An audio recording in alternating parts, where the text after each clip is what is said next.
مرة كان مسافر دير مرمينا، ما كانش معاه حد في العربية، هو والسواق. والسواق كان راجل اصلا من سوهاج وراجل طيب، كان اسمه عم عزمي.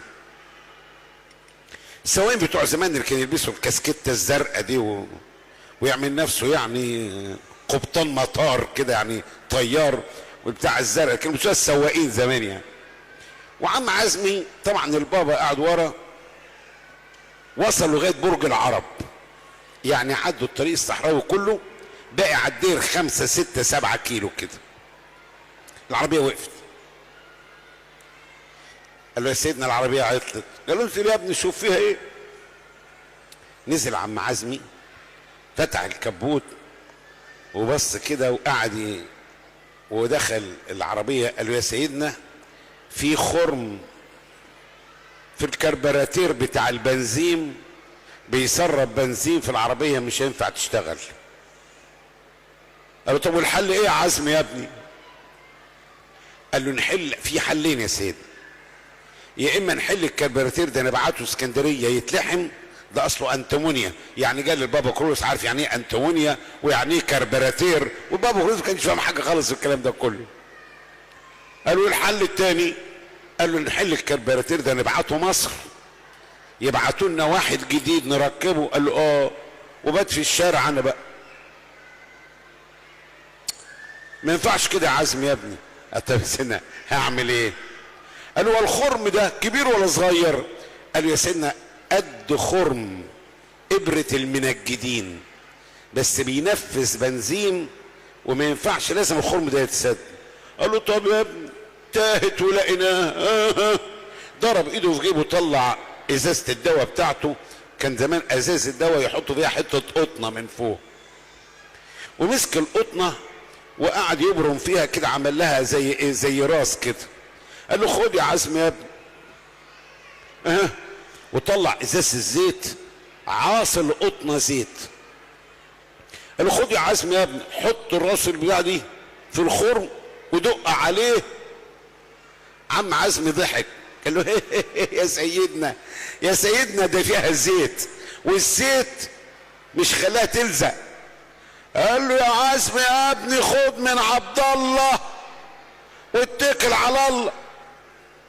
عم عزمي عمل زي ما قالوا سيدنا، حط بتاع والبزراديه كده يعني لزقت او يعني اتبططت كده. قال له دور يا عزمي يا ابني. عم عزمي دور، دارت العربيه، بس عم عزمي على يقين ان بعد 5 متر القطنه هتنطر وهنقف تاني. اطلع يا عزمي يا ابني. عم عزمي قفل الكبوت والعربيه دايره وبدا يتحرك. بابا كرولوس يقول له اوعى تشيل صباعك. قال له يا سيدنا بتقول ايه يا سيدنا؟ قال له مش عليك يا عزمي يا ابني، توافيق في العربيه غير انا وانت يا سيدنا، خليك حاطط ايدك لغايه ما نوصل. ايه يا سيدنا؟ قال له مش انت يا عزمي يا ابني. شويه وقال له برافو عليك، كمل المشوار. هكمل يا سيدنا. مش انت يا عزمي يا ابني.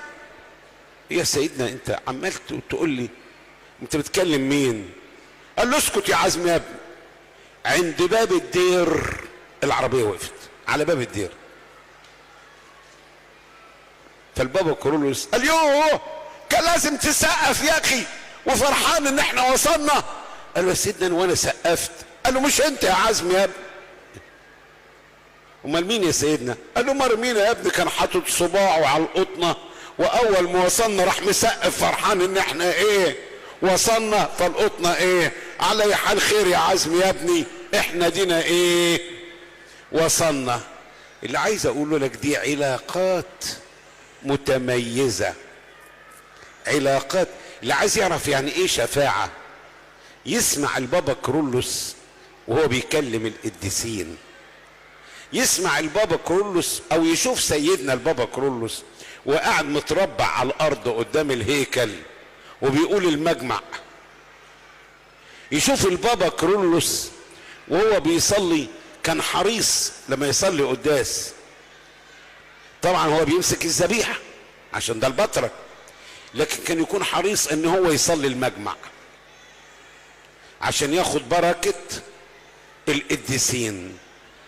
مهما قلت ومهما عدت، البابا كيرلس مدرسة في معاملات مع القديسين، معاملات خاصة متميزة. وصدق ولا بد ان ايه، البابا كيرلس بياخدنا في رحلة كده للايه، للسماء. بيطلعنا كل ما نجيب سيرته نحس ان احنا ايه، مش على الارض.